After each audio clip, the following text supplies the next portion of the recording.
నువ్వు ఏడవకమ్మా, మనకి సీతమ్మ గారి ఇంటికి వెళ్తే అన్నం పెట్టుద్ది, నువ్వు ఏం పర్వాలేదు, నీకు ఆహారం ఆకలైతే ఎమ్మటే నీకు పెట్టిస్తా అన్నం అని చెప్తే, ఆ మాట సీతమ్మ గారిని ఆమె ప్రయాణం మానుకొని ఎమ్మటే తను ఎదుదిరిగి తన గృహానికి వచ్చేసి అన్నం ఏర్పాటు చేసి వాళ్ళకి అన్నపానాలను ఇచ్చి వాళ్ళని తృప్తిపరిచింది.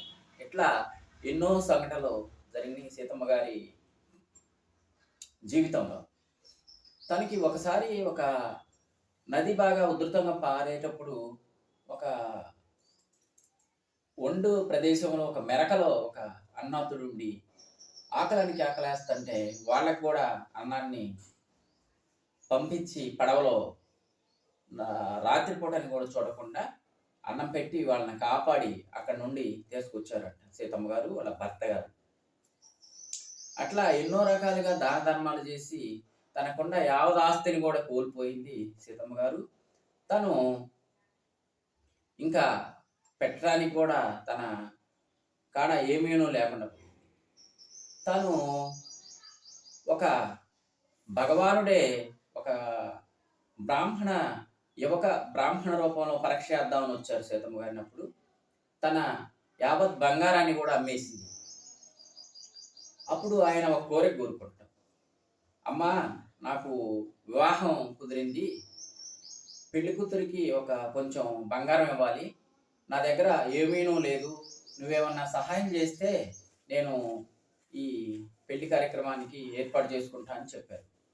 చెప్తే ఆమె మెడలో కంటని తీసేవబోదంటే భర్త గారు వద్దని చెప్పినా కానీ వినకుండా, నేను ఇది నాకు ఈ సహాయం చేస్తేనే నేను అన్నం తింటాను అని చెప్పారు. అతిథి దేవో భవ, అన్నం తినకుండా పోతే మనకి తగిన ఫలితం రాదు, అందుకని ఆ కంటె కూడా ఆమె ఇచ్చేసింది వెనకాడకుండా. అప్పుడు ఆయన సంతోషంతో ఆహారాన్ని తీసుకొని అది ఒక అరిటాకు కింద అన్నం తినే ఇస్తర కింద పెట్టేసి వెళ్ళిపోయారు బ్రాహ్మణుడు. అప్పుడు ఆమె ఆకెత్తుతుంటే ఆ కంటె కనిపించింది. మళ్ళీ ఆమె వస్తువు ఆమెకి ఉంది. ఓహో, ఇది భగవంతుడైన పరంధాముడే నన్ను పరీక్ష చేయడానికి వచ్చారు అని చెప్పి సీతమ్మ గారు ఎంతో సంతోషపడింది.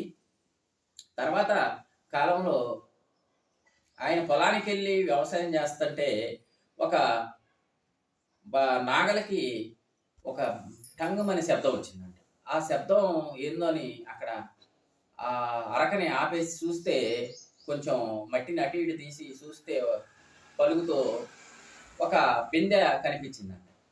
ఆ బిందెలో పైకి తీసి చూస్తే చాలా నాణ్యాలు, బంగారానికి సంబంధించిన వస్తువులు, కొంత ధనము అన్నీ ఆ బిందెలో లంక బిందె రూపంలో వాళ్ళకి లభించింది. వాళ్ళ యావదాస్తిని కోల్పోయిన భగవానుడే వాళ్ళకి ఆ ధన సంపద రూపంలో అందించారు. ఇది ఎవరికైనా మేలు చేస్తే వాళ్ళ నిరాడంబర జీవితం చూడండి. ఆమె తన ఒక్కగానున్న నగను కూడా ఇచ్చేసినందుకు భగవంతుడి పరీక్షలో గెలిచింది సీతమ్మ గారు. తర్వాత అప్పుడు మనల్ని పరిపాలించే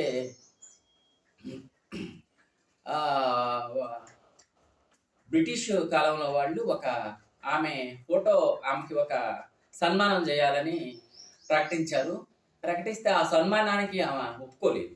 నాకు ఆ సన్మానం వద్దు, ఎట్లాంటి సన్మానం నాకు అవసరం లేదని చెప్తే, పోనీ ఆ ఫోటోనైనా మాకు కావాలని అంటే ఫోటో ఇవ్వటానికి అంగీకరించింది. అట్లా ఆ ఫోటోని తీపిచ్చి ప్రింట్ చేయించి వాళ్ళు ఆ ఫోటోని తీసుకెళ్ళి ఒక సింహాసనం లాగా ఏర్పాటు చేసి ఆ ఫోటోకి సన్మానం చేశారు బ్రిటిష్ వాళ్ళు.